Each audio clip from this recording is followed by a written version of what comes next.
Actually, I like reading in the style of round robin.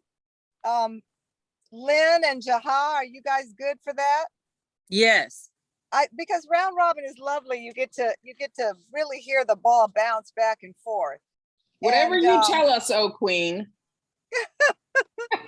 Yes, I know. I'm speaking to the choir, but if you guys are doing your own poetry readings, try round robin where people go back and forth. It's really fun. And sometimes you can pick poems based on what you heard someone else read. So yeah, I like that. Exactly.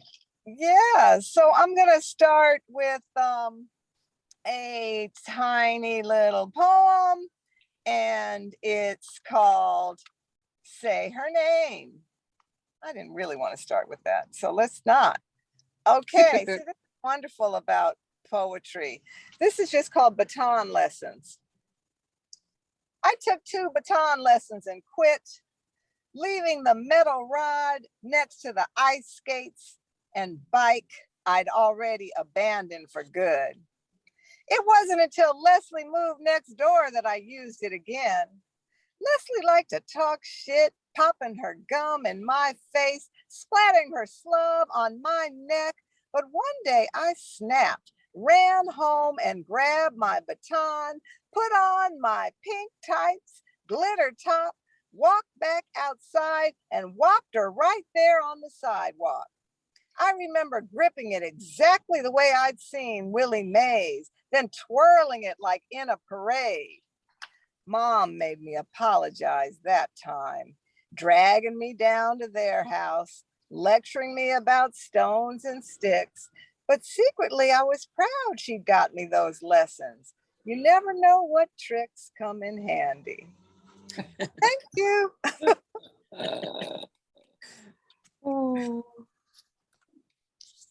How do you want it to go, Pam?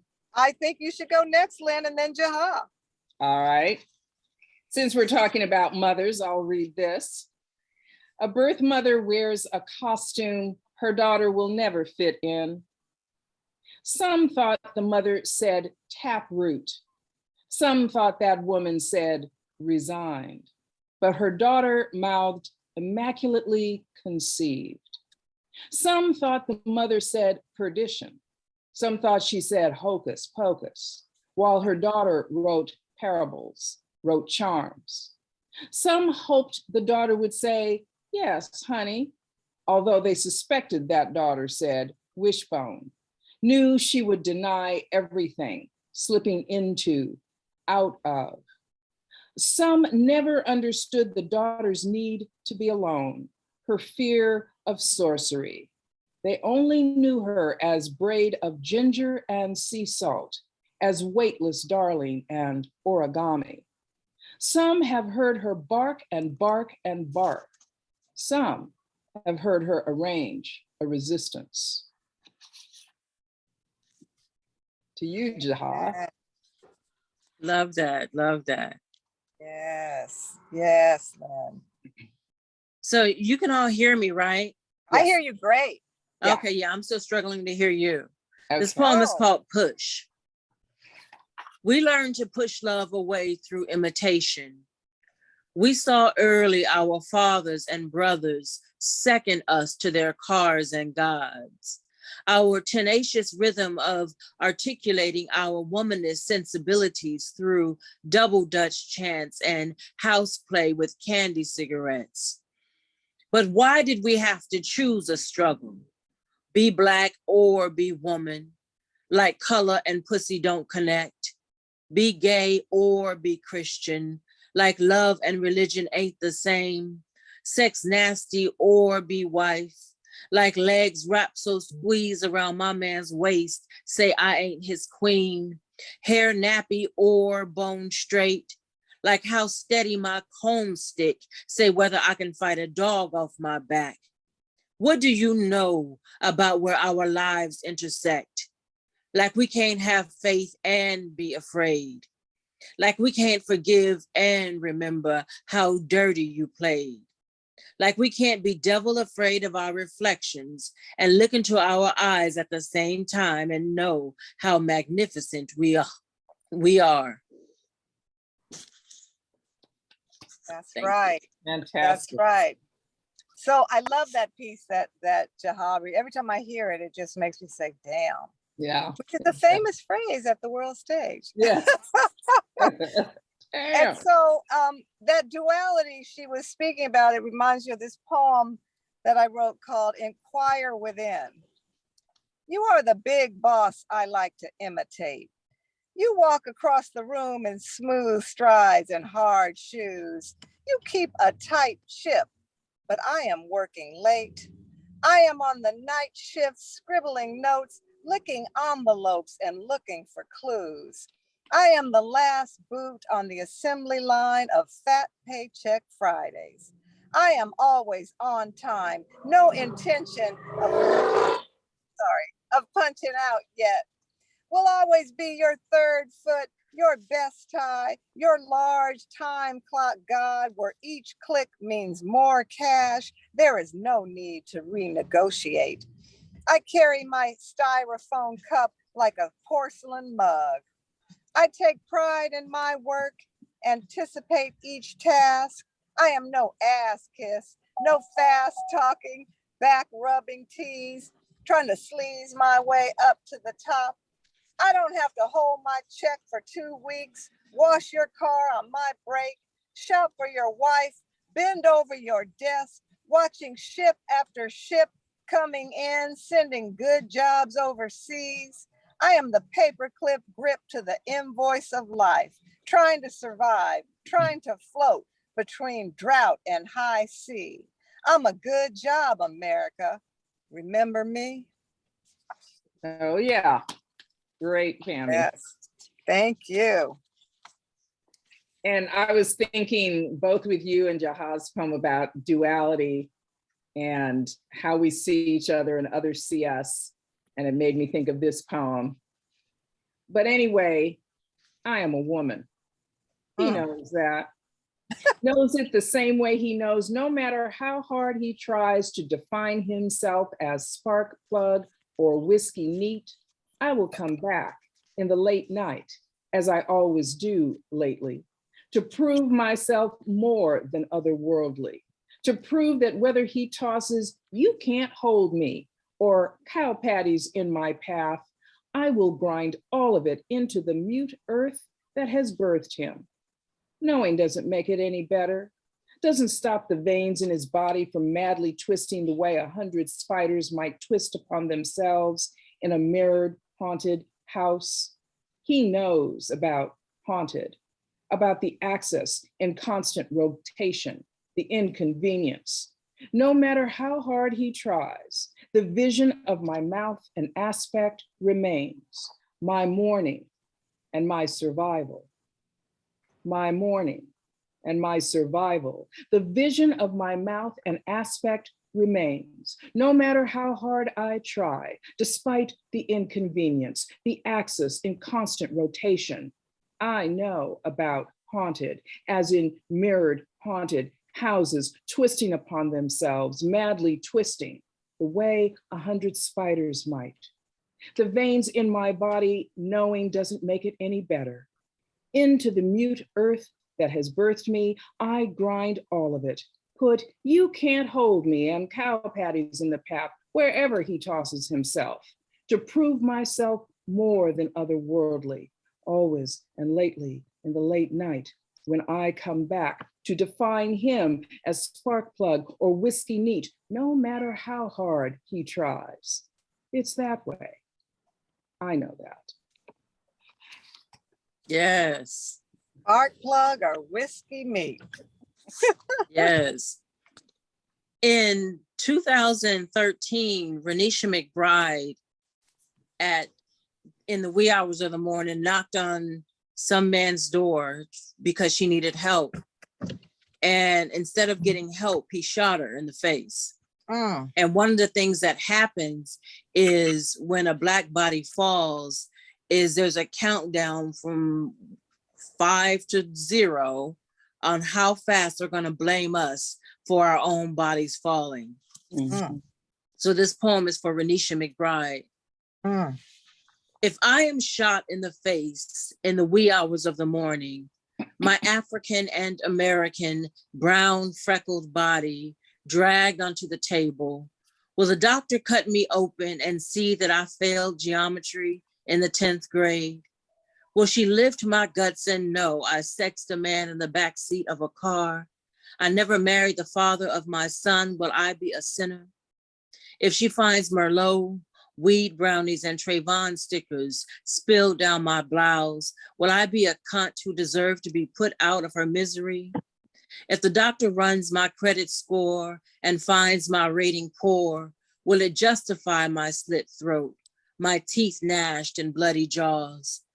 Will the doctor see scars from my abortion, know that I was bipolar, overweight, and wore a ring in my nose?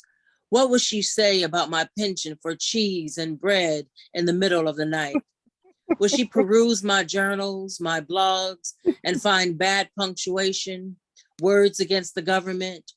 Will she look for Obama posters under my bed, Oscar Grant petitions on top of my bookcase? This is for Assata, doodled in the margins. Will she turn her smug nose up to the writers on my wall? Baldwin, Morrison, Walker, Shange? Will she decide that the world has had enough of women like me, with our fists balled up and hair all kinky? Will she know my dental work and C-section were paid on the county's dime? How her brows will frown. Will movie tickets from 12 Years a Slave be stuffed down my throat? What will she think of me in my Malcolm X shirt and fitted blue jeans? Will she imagine sweat and hate and fire drip down my nose as Solomon is beat with a stick, skin fall from his bones? What will she think of my mother, my father, who taught me no better than to wide hips, thick lips, so black in the night? Yes. Yes. Oh, I tell you, the things women must do to survive. And what I'm thrilled about is that we're still here and that we have writers documenting it, you know, and turning into art, which is like amazing. So I'm reading Miles Davis's autobiography by Quincy Troop. And this is a poem I wrote about Miles Davis called What Miles Thought He Heard Cicely Say. Wow. Give me a black eye, a boot kick, a side, a smack face, a chocolate shake that can dislocate spine. Come on, Miles, slap me silly, knock me into next week, drown me in the sea of your bitch's brew again, till my skin's kinda blue, and my elbow hangs funny, and does a dry bump and grind in my sling. Come on, Miles, kick the living daylights out of me. Wipe the smile off my face. Wipe the floor up with me. Make me see stars. Make me hear Lady Day scream. Make Coltrane blare up from the grave. Maybe I'll get lucky and meet my maker this time, before your trumpet turns weapon, before your horn drums my lungs, before my teeth beg my ribs not to breathe. Come on, Miles, it's round midnight. We got plenty of time. Why don't you beat me within an inch of my life? Thank you. So that's for Cicely. And Cicely, you know, she has an autobiography and she documented it. She was even on KPFK doing a live interview about the abuse, but also about the fact that she loved Miles. You know, it's a complicated thing living with another individual in this world. And it's not always so cut and dry. Yeah. But I wanted to document her voice. She was fierce. She fought back. She said tooth and nail. Anyway, thank you. Hello, Lynn.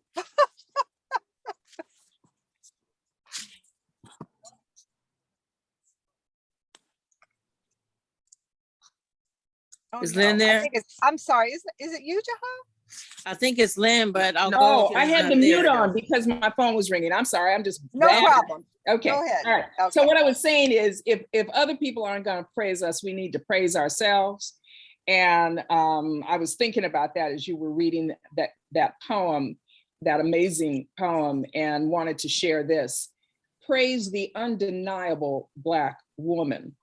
Her palms crisscrossed with empires. Her mother tongue, Mali, Gao, Segu. Hair twisted like threads of the Amazons. Elbows pointed ends of darkened palaces. Each toenail, the necropolis of queens. Each kneecap well-formed and gracious. Her ears' helix is tattooed with slave seed, but her heels grind that common threat.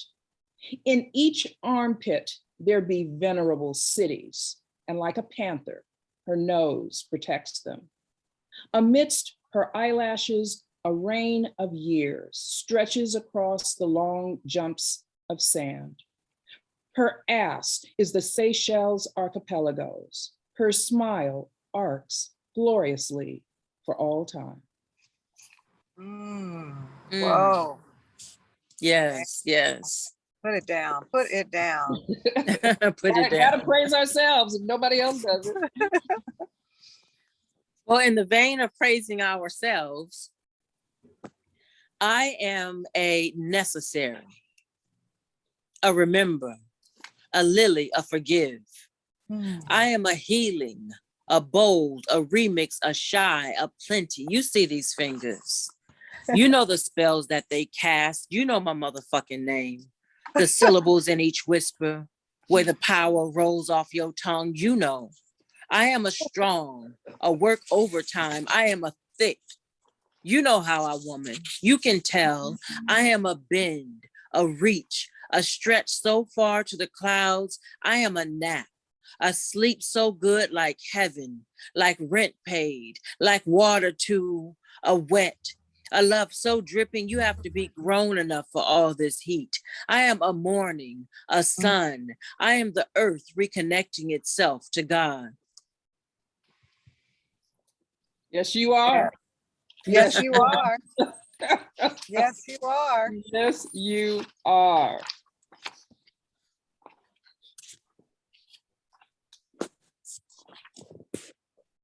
Am I next? You're next. Oh, okay. We all looking at you. I see. Naila. No, it's Hustle Diva. Oh, wait a minute. See, I'm on a tiny little phone, girl. I'm so sorry. And if you could, if I held these glasses to the side and you saw how thick they were. How are you? Good. How are you? I'm doing fine. So we're in the middle of a poetry reading. I'm hoping you're enjoying it. I am. Thank you. So this is called I'm in a Car, so I'm going to read Carjacking Heaven. I used to date men that lived on the corner of 43rd and Payne. Men who sucked the nipple of my purse till it bled, till it snapped, till it cracked like cheap vinyl, sliding 25 miles down the sidewalk of no love and no left and not a through street, with nothing to breathe but these high octane fumes and he's gone.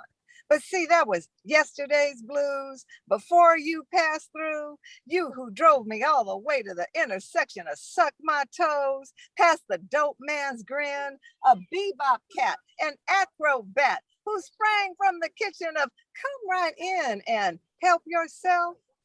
Sometimes we meet for joyrides or street fights or midnight strolls down the concrete of faith.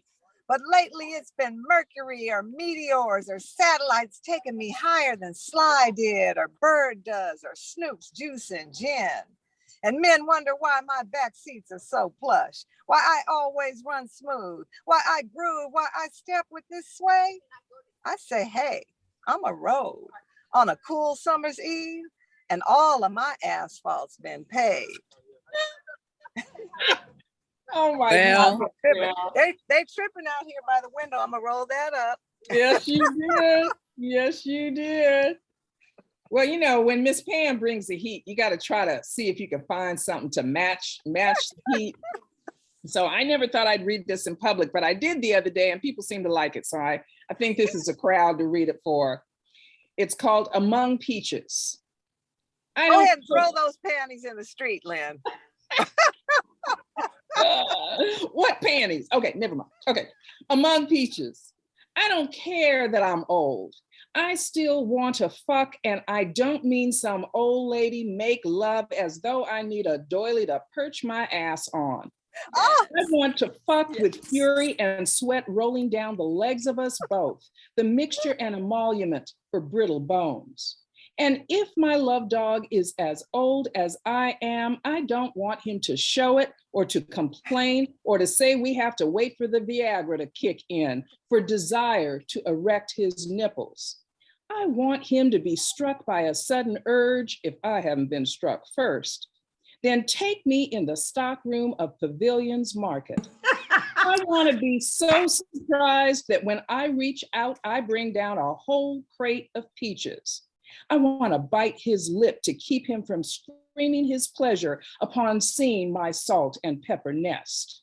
I want him to drink the joy I've daubed on just below both my breasts, just in case. And I want him to let me put my mouth everywhere and do what I declined to do in my youth, and twice. I need a nocturne to turn me around that won't turn me loose, to bring me to the hard edge. And when the stock boy comes upon us, his arms full with boxes, the latest shipment of sweet fruit, when he can't decide if he wants to take photos to post on Instagram or to run away in terror, I want to tell him, pray you get this lucky in years that will simply slip off and bruise you the way peaches bruise. oh, girl, you've been holding out on us, Yes, you have been holding out. hasn't she? Yes, you Oh. have been holding out. I told her to throw her panties in the street. She I threw them all can the way give to it all Compton. all at once, you know. So Girl, you but threw I was those thinking panties. about that as women mature, they're thought to just be sitting home knitting. And I'm like, I'm not having it. I'm not having it. I love it, Lynn. Thank you, Lynn. That's I because my told- nephew told me to sex it up. So Yeah, well, listen, Lynn, I told you to throw your panties in the street. I didn't know you were going to throw them to Compton. Mm. Well, since we're doing sexy stuff, daydreams are dangerous in my crawling fingers. Daddy long-legging up my sides. Time is like red on my palms, melting marrow in my bones, and there is me. And too many hours unattended left to my imagining. Laughter so easy, this us makes sense. Who else would we hold this free until grits and eggs? Daybreak, biscuits, buttery go bad. We blanket the morning sun. Enough is still to come. Thigh on thigh, mouth on neck, like it always begin this way. You hum melody, I serenade. Stevie Wonder, Luther Love, midday, morning, before supper, after. There is always a ready, itchy for thee again. We are the softest place we know. We separate and then gallop to reconnect. I am too classy to teach my doggy style on open mic. Too together to put my pearls before the sign-up sheet. Ever peppered, Laurie's, Louisiana rooster, fire love comes simple to seasoned women. Relax in my Mona Lisa until I unveil the Basquiat. Watch this grown woman murder your Shiro. We Pac-Man, Super Mario. Lovers go back so far, confidence come comfortable. We unlimited data waiting to be stored. Appetizers, entrees. We are exhausting in my mind. Beautiful. Mm. Fantastic. You started it, Lynn. Well, Oh, all right. Well, we're in that lane now. This is Remembering Peter. The second time they met at 11 because the sitter had to leave by 2, so she really had to watch her time. And when her husband finally left for work that morning, fussing out the door, giving orders like some bothersome fly buzzing by her ear, she slipped on the little watch he got her with the horrible band that would snatch her wrist hairs and pluck them right out, jolting her skull like a bug bite. This time, she remembered to check her pantyhose instead of leaving them inside out like last time, thinking how sweetly he teased her when he noticed, and those black pumps sunk all the way down to the wood. They met at the market on 6th Street, the day she ran out of cereal and had to go out early to get it. She hated that market, which was really just a liquor store selling a few things like cornflakes and ant spray. Lots of men hung near its doors making sucking noises whenever she walked by. She'd placed her milk by his newspaper, and the wet jug made huge spots on the front page, but he just grinned and paid, scribbling his number in the corner saying, "Call me." So when her husband came home and called her a forgetful bitch because she left his slacks in the cleaners, she did. And one day she noticed a large beetle had gotten in her kitchen. So she smashed it with the food section, watching its fluorescent skin twitch, lifting its legs in a frantic passion, scratching itself raw until thoroughly exhausted, quivering to the end. And somehow it reminded her of Peter, and she smiled. See? Can you imagine how killing a bug can bring it all back? Bring it all back. That's a woman for All you. back. See, it's not good when you don't treat people good. Veal. When your lover slides on top of you, smooth as a buzzsaw, that's when your throat contracts with the yellow dog ditty you recognize as "Here Comes Trouble." This is not about playing the dozens. This is fact. And you can catalog 16 reasons for suspicion. You karaoke Ray Charles crying "Born to Lose." Bongo the distinct death knell of some primitive's dry heave.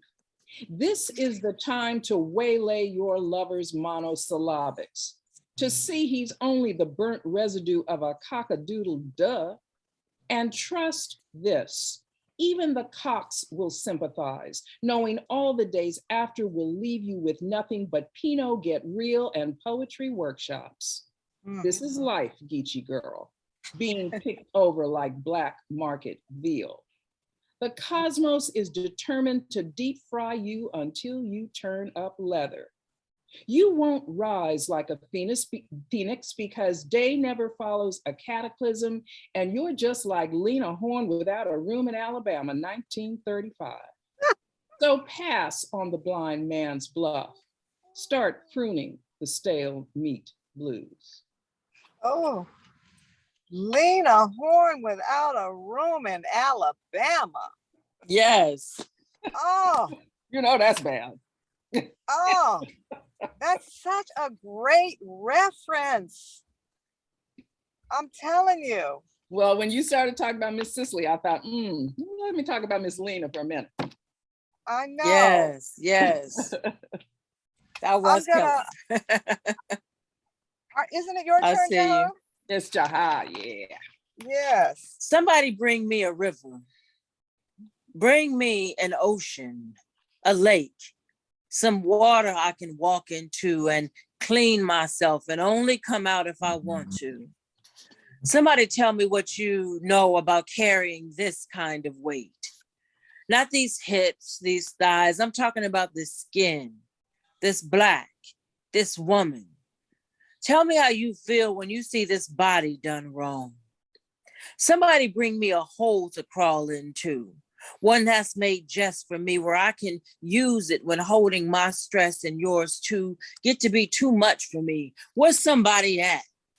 Somebody to grease this scalp and lotion these legs. Come through, somebody. Come through. Somebody bring me a pen. I can write down all I want to say, so don't nobody forget. Come through, somebody. Somebody tall or short, fat or skinny, with freckles or without. Somebody with some get up and get ready. Somebody with some act right about themselves. Come through, somebody. You see these scars. I've been here before, was a wolf and a bear, a bee and a tree. I put in all types of work. I just want to rest right now. Come through, somebody. Come hold my hand while I fall asleep. Oh, I love that piece. That is a And it's fantastic just somebody piece. with some act right. Okay. Jaha, know that's my Okay. poem. I love the shorthand of Black vernacular and slang. It's just so perfect. It's wonderful for a poet. Yeah. So Jaha's piece reminded me of this. I haven't read this in years. It's to the sweet lady sitting next to me on the bus. Take me home. Let me sleep in the lap of your wallet. Let my face rub snapshots of your kids. Let's eat sunny side up, fix a batch of home fries, lay my feet on the mouth of your stove. Let's fold clothes. Let me hold, let me feel your chenille. Let me play in the nest of your stockings. Spray me Jean Nate lime. Call me sweetie pie, baby doll, your sugar plum. Braid my scalp to the humming of reruns. Can't I come? Can't I sleep in the teeth of your comb? Near the warm, hollow lip of your wig? Let me live in your pillbox, your magazine stacks. Let me stay like a stain in your overworked skillet, the bleach spot on your favorite dress. Take me home, my eyes begged, but my lips never moved. And I watched as you stood, pull the strap down and left. Mm. Beautiful, beautiful. Love it, love it, love it, love it.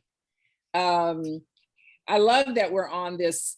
I wrote on a note somewhere that said this femme-centric reading that with all due respect, Mr. Garcia, tonight it's about the women. And so I want to read this one. Pam knows how much I like to play with form. This is an abecedarian, which only means that each line begins with a successive letter of the alphabet A through Z.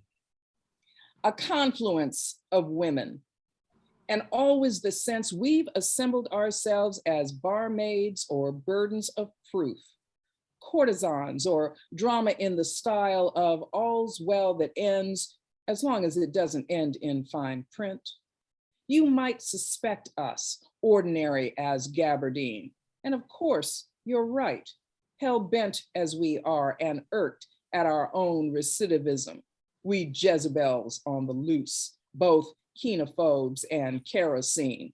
But lastly, or mostly so, we are fearless, like to mosey with a fret of fierce sisters who've been nearly always misunderstood, or worse, understood as reclining on palanquins for others' pleasure when, in our quiescent moments, we enjoy that leisure as our own right to self-centered satisfaction, our right to our own temerity. Even a carpetbagger can't sneer at any undertaking we women might fashion for ourselves, vigorous as we are, quick to whistle while drowning, but not to worry. We're xerophytic and not so easily lost as a yacht, its tiny flags flailing, the sea the color of zirconium or some other form of divination. Yes, yes, some other form. And speaking of other forms, I think we'll move into the Q&A. And I wanted to ask you and Jaha and also discuss, Lynne, your book, Fretwork, you used it's a poetry book, but you used another famous artist to do the cover. Right. Do you want to talk about that? Let people know. I do want to talk about that because I love me some Alison. Here's the cover of the book for those, I hope you can see it, of Fretwork. This is and I love the design because they captured the entire piece on the Tell front them who Alison is. So Alison Sarr is a local LA poet, the daughter of Betty Sarr, who is an LA treasure and an international treasure, still working hard at 94 years old. And Alison is her daughter and a spectacular sculptor, but also works in other mediums. And so we went to college together, and I said, oh, the next time I have a book, can I have a piece of art? She said, girl, just come to the studio, pick out whatever you want. She was very generous. So that's what led to that amazing, amazing cover. And she just finished a piece honoring Lorraine Hansberry in New York that I'm anxious to see. Yeah. Wow. So she's incredible. That's great, because people, when they buy fretwork, they're getting two pieces of art. Exactly. Your art and Alison's. And mine book has my daughter Hannah Ward's art. Beautiful. What is the name of this painting? She has a name for it and I always forget. I don't know what it's called. Something. So we get a talented family. Yeah. Oh, it's called Where You End and I Begin. I love it. I love it. And I thought that was good for Between Good Men and No Man at All. No man at all. Exactly. And she also said, Mom, take what you want in the studio. So I was like, really? So that's great to have that. And Jaha is an artist herself. Jaha, did you do the work on your book? I did. This is my painting. Beautiful. Wow. See, you multi-talented. I love it. Thank you. I mean, Jaha, tell us about your new book. Who, me? Yeah. It's a book. It's called I'm Writing to Tell You. It's released on Mama's Kitchen Press. And I am enjoying, it's my new baby. It's my new baby. And I'm enjoying it so far. I pick up the bulk of the books tomorrow. So I'm happy to have them all in my hands and being able to sell them, from me. So I'm just happy with it. I have a book release. My book release is on the 21st at Soul Supreme Studio at 3905 West Lawson at 7 p.m. Excellent. Thank you. So good. That's exciting. So I got both of your books, and wonderful. If you guys get your hands on, these are some great poets right here. So grab these books. They're going to sell out. And thanks to Chevalier, while you're saying that, for always being so willing to promote us, give us a venue to read. It's really special. And I'm just so glad you guys survived throughout the pandemic, because bookstores, it was a little shaky, but I'm really happy that you survived and that you're so supportive of us. Yeah, Chevalier, are you there? Yes, I'm here. I was going to say, I have been sharing links to where you can get all three of these collections in the chat. So for folks that don't have the chat up already, make sure to pull it up so you can go directly to a link to get a copy. If we've had a request to do an audience Q&A and then possibly an open mic afterward, like for the last. Okay. Sure. So do folks want to unmute and potentially ask a question to any of our poets tonight? While we're here, give people a moment. It can be a second to find. I have a question. Look at Shonda. I have a question. I'm not camera ready, so I'm not popping on. But That's listen, okay. can each of these powerful women tell me why they write? Why do you write? Each one. I have to write, Shonda, because it's that or prison. I remember Gabrielle Union said, I can go from, what did she say? Oh God, I forgot the quote now, but it was basically from zero to prison in 10 seconds. And I think it's such a great way to document any trials or tribulation. And what's amazing is that you can turn it into art. I just find that fascinating. So I'm into documenting what's going on, especially those hard tales that people don't want you to tell, the stuff when you were a little girl and you were listening at your mama and the cousins and the aunties and you're like, really, what happened?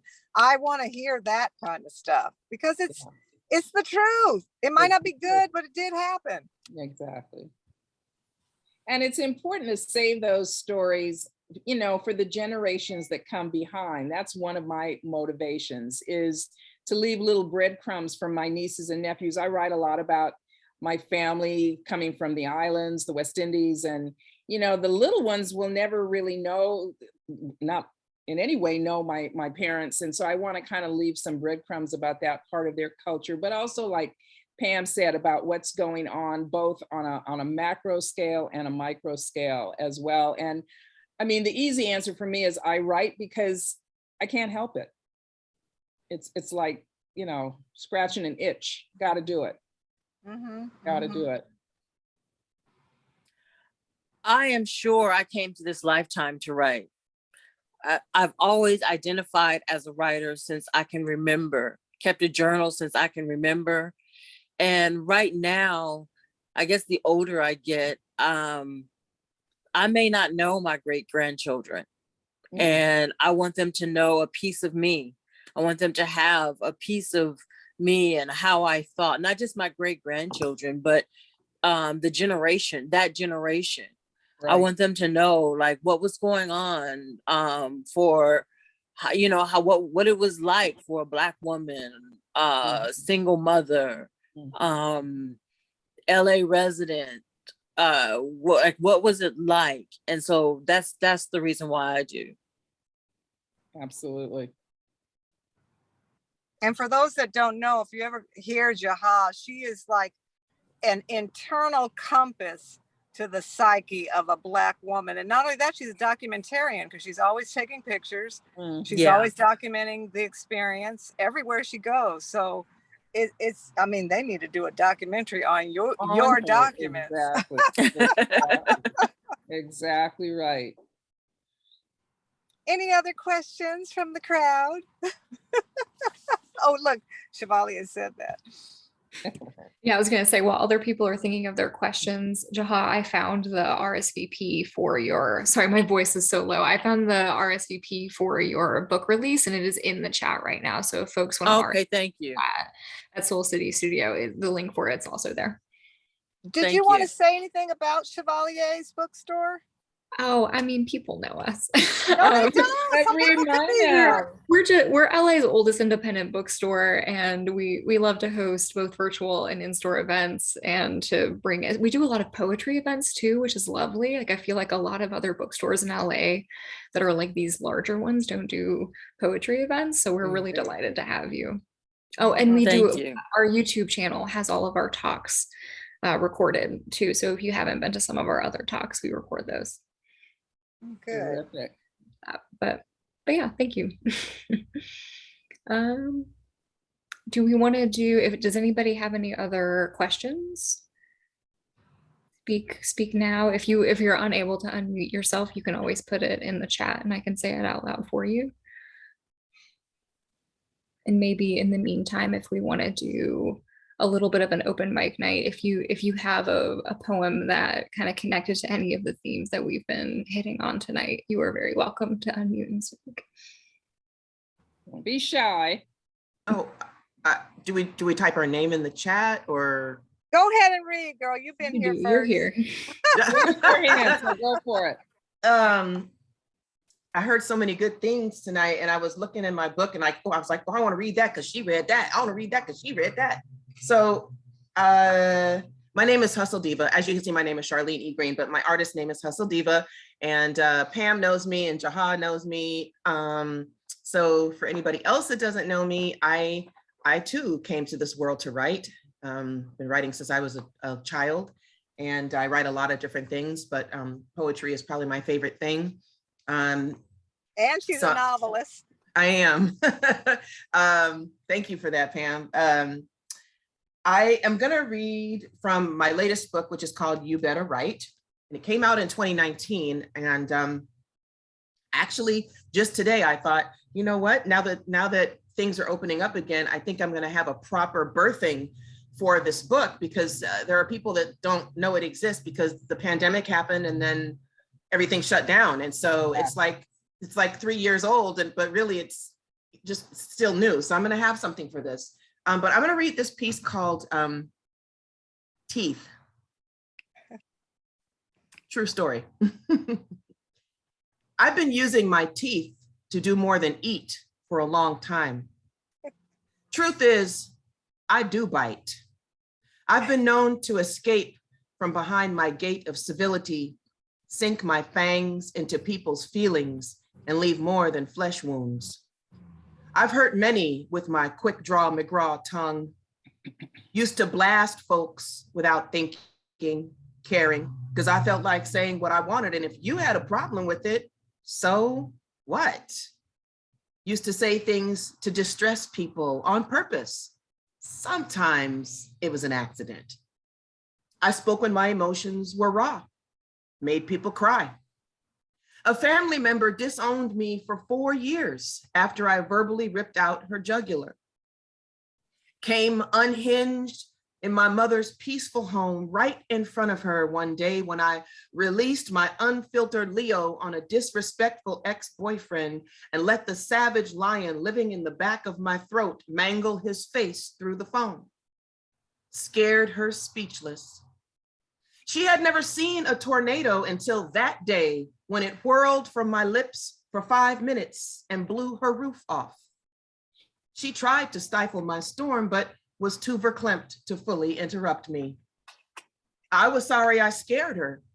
Not sorry I thrashed him. Still not sorry. Those are the consequences if you trample on my boundaries and my wrath isn't properly contained. These days, I'm wiser, more tactful, compassionate even. I reassess the toxins I want to release before they abscond from me. I ruminate on the potential outcome of my onslaught. Then I call on my teeth. Thank goodness for my teeth. They're my referees, padlocks, prison bars. When my tongue goes all slip and slide and mean girl words pull out their shanks, climb aboard and begin their descent, my teeth are my saving grace. I grind them, clench them, fake smile through them, anything to trap the assailant in my mouth, keep the words from falling to my regret and the death of people's esteem. Yes. There Yes, you go. Chief. Come through, Chief. Yes. Excellent, excellent.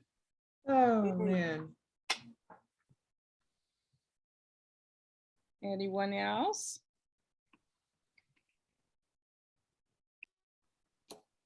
I'd love to share something, but I would totally have to find like what I felt like I wanted to share. So I just like would need a second. You need a second. You need to breathe. Yeah. We I want to was hear just- you.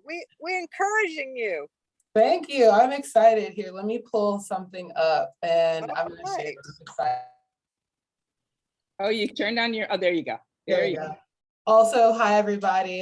Sorry I was a little bit late today. I actually just saw the event and I was like, oh, let me go pop in. My name's Camille. Super excited to be here. Zooming in from Los Angeles. Yay. Yay, welcome. Yes, I actually saw Jaha, I saw you yesterday at the writers workshop. I popped in for a little bit towards the end to hear the reading. So really excited to be here with y'all today. Let me see. I'm gonna find a poem so I can share something with you all. Okay.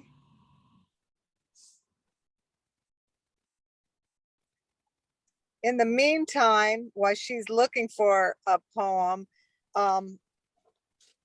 you know, Father's Day is coming up, and I know, Lynne, you had a poem about your dad that you shared it with Peter Harris.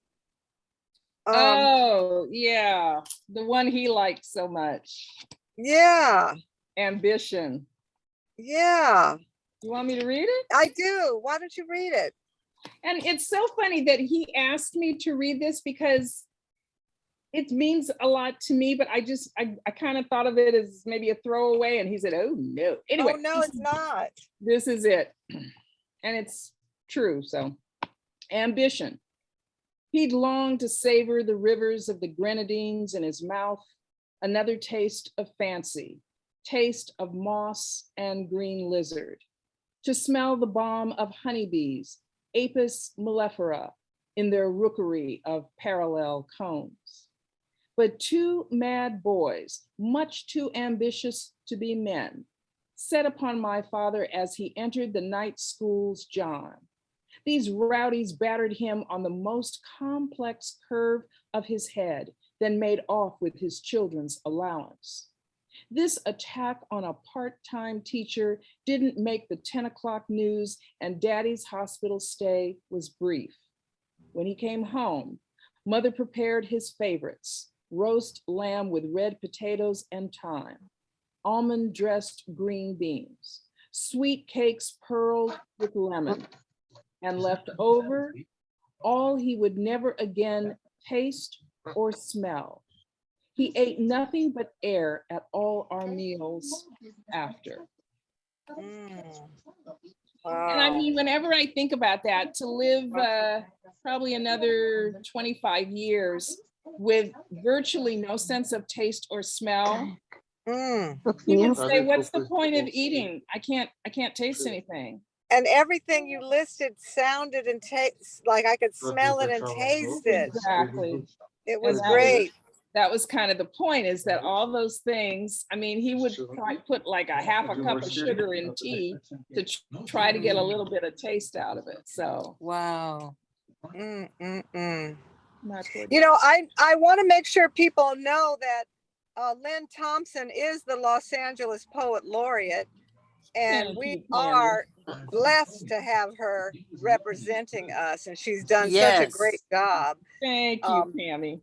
You know, some of the things that Lynne is doing is creating these little videos where she's having one-on-ones with poets, and it's on the, if you go on the LA Library website, is that where it is, Lynne? Yeah, those are the weekly podcasts. That Okay. video I did with Peter was with Poetry LA, and it's a great website to see all kinds of poets. They just did one with Will Alexander, who's fantastic. Oh, he's so good. Yeah, so that was how Peter and I ended up in that one. But I do a weekly podcast called Poems on Air, that is on the library website and Spotify and Apple Podcasts every Thursday. So I posted a new one today. And I, you know, taught the workshop at Beyond Baroque, and I would always navigate the students there, and it was such a great tool because we could just, since everything's Zoom, you could just go in and I would just play the, you know, poet, and it was just a wonderful way to start the class. It's been a lot of fun because it exposes people maybe to poets that they don't know. I try to just go all over the board: new books, old books, Black folks, yellow folks, gay folks, whatever. Everybody, yeah. Everybody, and try to make, you know, bring as much exposure as I can. So thank you for giving me a chance to give that a shout out.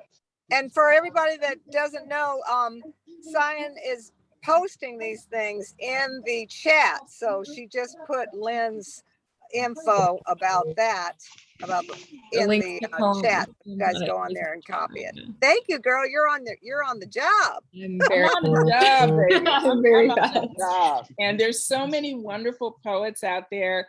The one I did today was Ariel Marie. First of all, any book with a title, Gumbo Yaya, you know, you got to read this book, right? So I was happy to be able to give her a shout out. So it's been a lot of fun. It's been a lot of fun. Mm-hmm.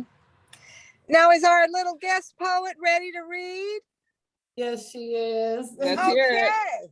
Yes, I'm excited. Okay, so I wanted to read this because right when I was entering the poem that you all are reading, Lynn, it was the poem you were reading, and it was, I missed what you said, what this form was called, but each letter was the beginning. Right, an abecedarian, yeah.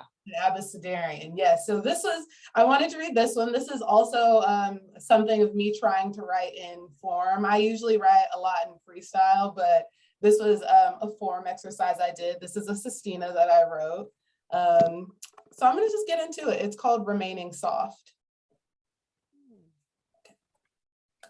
All I know of this life is love, something beneath which mountains will fall and crumble, holds the power to run rampages and still make it home to kiss me. Nice and slow and soft. A joy that no other could beat. That was until I lost my heartbeat. Until I started to lose interest in the things that I love. I remember back when the world looked soft. Now yellow orange trees whisper of sweet fall, and it all looks like winter to me. Cold, dark, and lonely too. So what then am I to hold on to when life starts to feel downtrodden and beat? Well, I guess I just need to get back to me. It's true, all I ever knew of myself was love. And so back in love with myself, I must fall, gift myself with a life still soft. The most important thing is to remain soft. Feel everything and never be afraid to play this game of life. You might find that fall is more than just the changing of the leaves. Do you hear that beat? That right there is the song that I love, the one that reminds me of me. I won't ask anymore what's wrong with me, because I'm learning now how to treat myself soft. Still learning, well, what do I know of love? Well, I know it has the power to turn my bitter days into sweet ones without ever skipping a beat. The power to turn winter back into fall. What sound is made if no one's around to hear when I fall? Though the idea sounds strange and foreign to me, I'd like to think there'd be some kind of beat. Something a little sultry with a hint of something soft. Maybe I'd get up and do a dance or two, get back to doing the thing that I love. That's the beat that'll keep me breathing as my days fall into nights and back as a reminder of all that I've already got in me. Remaining soft is the thing that I'll hold on to. That's it. Thank you. Wow. Yes. You did something that Fantastic. Jaha does. You know, when a poet asks a question in the poem, it's so engaging for the audience because we have to actually think of an answer. And really, really lovely. Thank you so much. And that's We like to- I admire you. I can't write a sestina for love nor money, so I admire you. Thank you so much. Thank you so much. That was a really fun project for me because I feel like a lot of the fun of writing for me is figuring out new ways to say stuff. And Absolutely. Since I'm such a freestyle writer, I'm used to just like throwing words at the page, and doing a sestina forced me to have to be like, how do I end each of these lines with the same word? How do I do that? And I was really excited to see what came out at the end. So it was a really fun project to work on. Very Yeah. successful. Yeah, it forces you to stretch. Absolutely. Thank you guys so much for listening. Absolutely. You know, back in 2014, Jaha started something on Facebook with the sonnets. And she was doing like during like a month or something like that. And I was like, oh, let me see about that. And then I got in it, and then it got a little difficult. And I was like, oh, I don't know about this. And then when I finally got the hang of it, I felt like you. I was like, oh, it's on. Now there's this book has an entire, it has sections of sonnet, like more than one. Because once you figure it out, whatever form you're working on, oh man, you just run with it. So like Jaha started that. I remember that. Yeah. It was so fun too. So yes, finding better ways and more ways to say stuff is half the fun of writing. It's half the fun. Exactly. Yeah. Yes. Absolutely. Thank y'all so much. This has been a lovely night. I'm really appreciative that we had space to do the open mic at the end there. I really think it wrapped everything up beautifully. Yes. We had Thank you for having us. Thank you, Chevaliers. Woo-woo. When I And post thanks this, to everyone who came, Jaha. This was a treat. Pam and I have read together before, but I'm thrilled that you were part of our little trio. I think we did good. Thank think you. so, too. Thank you. It Thank was you for fun. having me. Thank y'all you. did lovely. Thank you. Thank you so much. Bye, I'll have it up on our everyone. YouTube channel soon. And buy everybody's book. Yeah, I'll put the Absolutely. links in the YouTube channel. I'll try to put all the links. It was a lot.